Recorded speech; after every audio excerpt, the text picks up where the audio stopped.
তুফান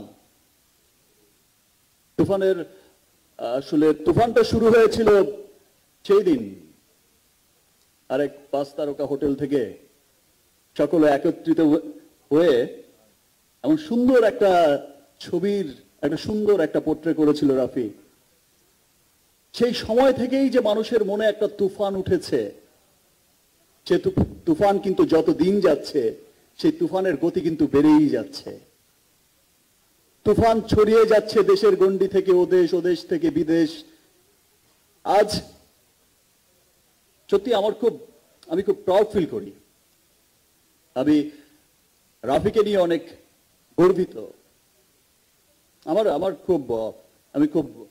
আমার কাছে মনে হয়েছে খুব অহংকার ফিল করেছি আমি যখন দেখেছি যে রাফি এসে একটা সুন্দর গ্রাফসের মধ্য দিয়ে তার এই চমৎকার টিমকে নিয়ে। সম্ভবত কি হয় আপনারা সকলেই জানেন যে আমরা যখন রাফি তো ইন্ডিয়াতে অচেনা, এটা ওর প্রথম সিনেমা, ডিরেক্টর হিসেবে প্রথম কাজ। অনেক বড় বড় টেকনিশিয়ান কাজ করেছে, আমাদের দেশ থেকেও যেমন খুব খ্যাতনামা টেকনিশিয়ানরা কাজ করেছে, ওখান থেকেও তো অনেক বড় বড় টেকনিশিয়ানসরা কাজ করেছে। অনেক বড় বড় প্রযোজনা সংস্থা, বড় বড় শিল্পী, সবকিছু বড় বড় সমন্বয়ে কিন্তু হয়েছে তুফান। তো তখন আমি যখন দেখেছি ওর শর্ট ডিজাইন দেখে, সেই বিখ্যাত ফাইট মাস্টার, সেই বিখ্যাত কোরিওগ্রাফার, সেই বিখ্যাত সাউন্ড রেকর্ডিস্ট, সেই বিখ্যাত বিখ্যাত মানুষদের চোখ বড় হয়ে যাচ্ছে যে কি শোনাচ্ছে, এটা কি গ্রাফের কথা বলছে। 100টা একটা ফাইট 4 মিনিটের, এটা কিভাবে সম্ভব? এবং সেটা যখন আপনারা সিনেমা হলে সবাই দেখবে তখন সত্যি আসলে সবার খুব গর্ব লাগবে। তো তখন থেকেই আমি আসলে রাফির কে নিয়ে খুবই গর্বিত যে আজকে তুফানের বাজেট যা, এবং আমি খুব প্রাউড করি তখন সেখানে বলতাম যে আজকে তুফানের বাজেট যা, রাফি হচ্ছে এমন একজন পরিচালক, বাজেটটা যদি সেটা কেজিএফ এর বাজেটে হয় তারপরে রাফির কম পড়েই যাবে। সেটা খরচ করার মতো মেধা, সেটা খরচ করার মতো সেই টাকা দিয়েই, সেই 200-400 কোটি টাকা দিয়ে সিনেমা বানানোর মেধা লাগে। কিন্তু সেই 500 কোটি টাকা খরচ করে সিনেমা বানাবে, 200 কোটি টাকা খরচ করে সিনেমা বানাবে, সেই 200 কোটি ইউটিলাইজ করার মতো ক্ষমতা থাকতে হবে ডিরেক্টরকে। তো আমি গর্ব করে বলতাম যে রাফি হচ্ছে এমন একজন ডিরেক্টর যাকে 500 কোটি টাকা দিলে পরেও বলবে যে ইয়েস, আর 500 কোটি হলে আবার সিনেমাটা আরো অন্যরকম হতো। চমৎকার চমৎকার চমৎকার।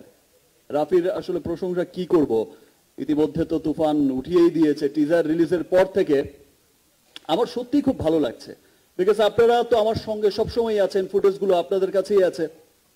আমি সবসময় একটা কথা অনেক বছর ধরেই বলে আসছি যে আসলে আমি আমার দেশের সিনেমাটাকে আমি শুধু এই গণ্ডিতে বেঁধে রাখতে চাই না।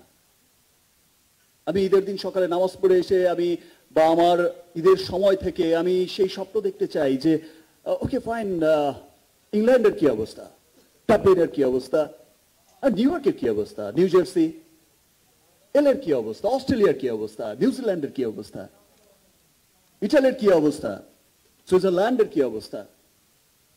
আমি সবসময় শুনতে চেয়েছি ওকে ফাইন, মিডল ইস্টের কি অবস্থা। মিডল ইস্টের তো অনেকগুলো দেশে দেশে খবর আসছে, আমি সেই খবরগুলোই সবসময় দেখতে চেয়েছি, সেই বিষয়টাই সবসময় দেখতে চেয়েছি। এবং ইনশাআল্লাহ গত বছর থেকেই এই গ্লোবাল জার্নিটা কিন্তু আমাদের শুরু হয়েছে। গত বছর থেকেই কিন্তু শুরু হয়েছে ডাবলিনে সিনেমা রিলিজ হওয়া। গত বছর থেকে কিন্তু শুরু হয়েছে বড় পরিসরে, এর আগেও হয়তো হয়েছে ছোট্ট পরিসরে, কিন্তু গত বছর থেকে শুরু হয়েছে ডাবলিনের মতো আমাদের স্বপ্নের শহরের সিনেমা অফিসিয়ালি রিলিজ হওয়া, ইংল্যান্ডে রিলিজ হওয়া, ইটালির রোমে রিলিজ হওয়া, north America, Canada, everywhere, Australia, New Zealand. এই যে জার্নিটা গত বছর শুরু হয়েছে, এই যে তুফানটা গত বছর থেকেই শুরু হয়েছে, এই তুফানটা কিন্তু এই বছর এসে আরো অনেক বেগবান হয়েছে। আজ সত্যি আমার কাছে সত্যি খুব ভালো লাগে, আমি সত্যি খুব গর্বিত যে আজ আমি সবসময় যেটা চেয়েছি, যে আমাদের বাঙালিদের পাশাপাশি একদিন দেখো আমাদের সিনেমা ইংলিশরাও দেখবে, যেমন করে বলিউড এগিয়েছে। এক সময় ইন্ডিয়ানরা দেখতো, এশিয়ানরা দেখতো, এখন ইংলিশরাও দেখে। আমার খুব ভালো লাগছে দেখে যে তুফানের টিজার যখন লঞ্চ হয়েছে, আপনারা সকলেই জানেন তুফানের টিজার যখন লঞ্চ হয়েছে, তুফানের গান যখন এসেছে, এই দুই সময়ই অস্ট্রেলিয়া বলেন, আপনার নেদারল্যান্ড বলেন, আপনার আমেরিকা বলেন, আপনার জার্মান বলেন, আপনার জাপান বলেন, এরকম বহু দেশের সেই ইংলিশরা বলেন, বহু দেশের ইংলিশ কন্টেন্ট ক্রিয়েটাররা কিন্তু গানের টিজারের রিয়াকশন দিচ্ছে। খুব ভালো বলছে আমাদের সিনেমার টিজারকে, খুব ভালো বলছে। এই প্রথম শুনছি তাদের মুখে একটা বাংলা সিনেমার টিজারের কথা, রিভিউর কথা একটা জার্মান লোকের মুখ থেকে শুনছি, একটা ইংল্যান্ডের লোকের মুখ থেকে শুনছি, একটা আমেরিকার লোকের মুখ থেকে শুনছি। আমি খুব গর্বিত। ইন্ট্রোডাকশন বা সবার সম্পর্কে ভালো কথা বা কিছু, আমি এগুলো কিচ্ছু বলতে চাই না।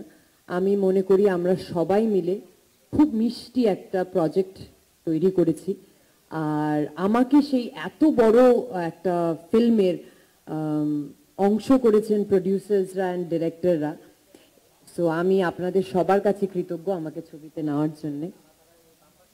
আর সবাই দর্শকরা যারা আমাদের ফার্স্ট গান উড়াধুরাকে এত ভালোবেসেছেন, তাই জন্য আমি ধন্যবাদ জানাই। Thank you so much for loving উড়াধুরা। আর সবাই বলছে, সকাল থেকে আমি শুনছি, আমি অনেক সকালে এসেছি, এখানে প্রমোশনস চলছিল আমাদের সবার, তো সবাই বলছে যে গেস্ট গেস্ট গেস্ট। আমি বাংলাভাষী, আপনিও বাংলা কথা বলেন, সো আমি বিশ্বাস করি আমরা সবাই বাঙালি। আর আমাকে গেস্ট বলবেন না, আমি আপনাদেরই বন্ধু, আপনাদেরই মেয়ে, আপনাদেরই বোন। পাশে থাকবেন, হৃদয়ে জায়গা দেবেন, যাতে আগামী দিন আরো ভালো ছবির উপহার আপনাদের সবাইকে দিতে পারি। আর এটা আমার ফার্স্ট বাংলাদেশি ছবি, মানে বাংলাদেশি ছবি ইন কোটস বলতে চাই, কারণ কি আমি খুবই এক্সাইটেড এই ছবিটা কে নিয়ে, বিকজ তোমাদের সবার প্রিয় শাকিব খান রয়েছে সেখানে।